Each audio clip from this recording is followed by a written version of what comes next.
juga tadi sudah sampaikan ya, PLN targetnya melakukan co-firing di 52 pembangkit listrik tenaga uap. Nah, ini Kementerian SDM juga mendorong aplikasi teknologi co-firing ini dengan biomasa pada pembangkit PLTU begitu. Ini bagaimana Bu perkembangannya? Baik, selamat siang. Terima kasih Mbak Rike. Iya. Ya, jadi biomasa ini merupakan salah satu jenis energi terbarukan yang memang saat ini sedang kita dorong dalam rangka pencapaian target 23% di tahun 2025. Kalau kita melihat saat ini, capaian kita masih di kisaran 11,2%, sementara waktu kita ini kan kurang dari 5 tahun ya, target kita 23%. Nah, salah satu programnya PLN melalui Green Booster-nya itu adalah memanfaatkan biomasa. Nah, ini adalah salah satu strategi kami juga di dalam mencapai target EBT, yaitu dengan melakukan substitusi energi.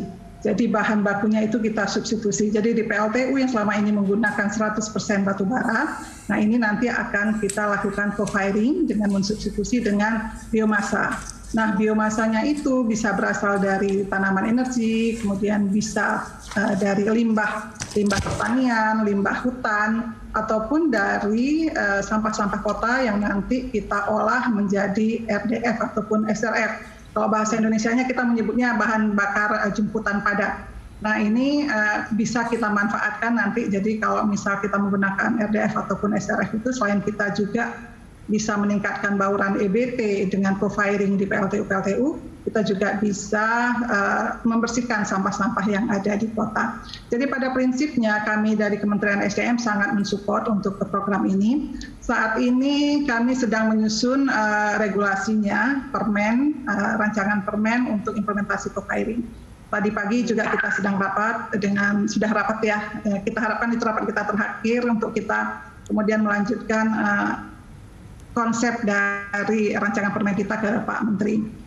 Nah, tadi kemudian Pak, kami juga, ya, kami juga menyiapkan spesifikasi teknisnya. Tadi Mas Putra menyampaikan bahwa ya memang harus ada spek untuk boiler-boiler karena untuk yang biomasa ini kan kita menggunakan boiler yang sudah ada, teknologinya sudah ada, sehingga ketika kita melakukan pencampuran biomasa ke batu bara, nah ini harus sesuai dengan spek teknologi yang saat ini ada.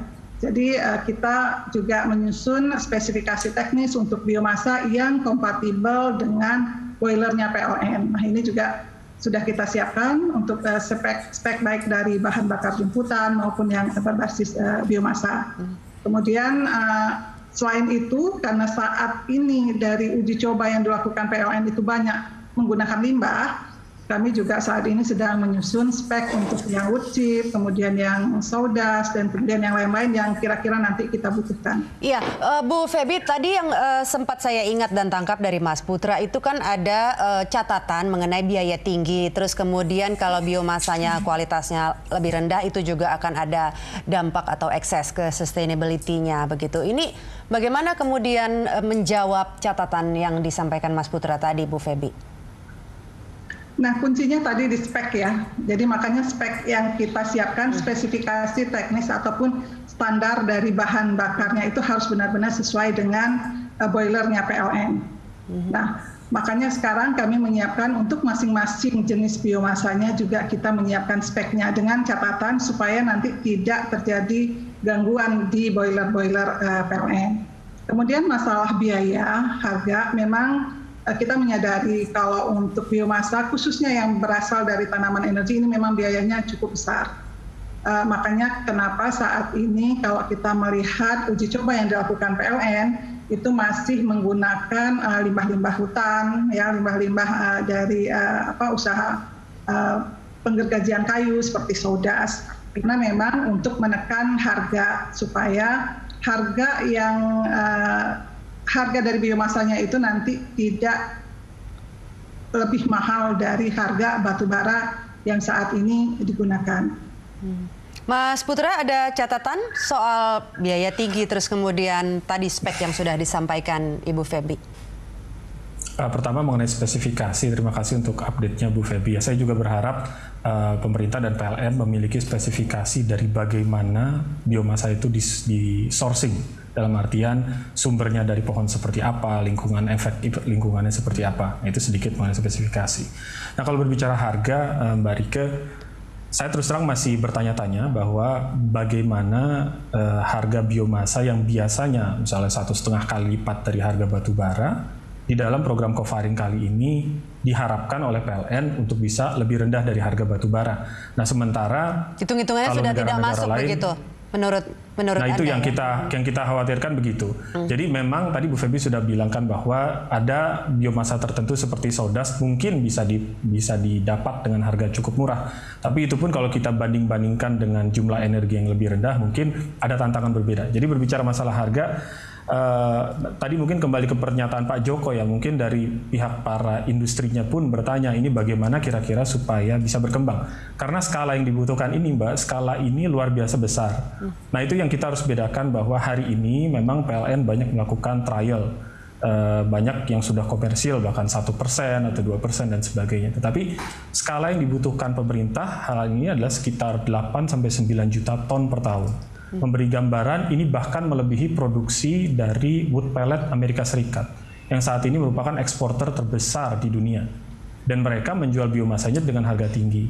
Nah, saya rasa disinilah diperlukan sebuah kredibilitas. Plannya seperti apa supaya investasi tersebut bisa benar-benar masuk dan mengundang orang-orang supaya oh ini menarik nih Indonesia untuk berkembang ke depan. Nah itu yang mungkin Bu Feby atau Pak Joko mungkin bisa membantu.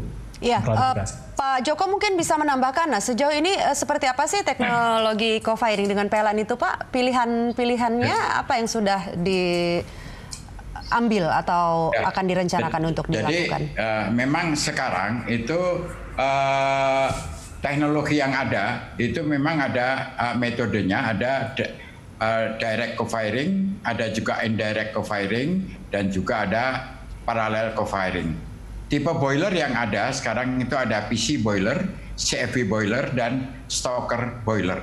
Nah, dari ketiga metode ini memang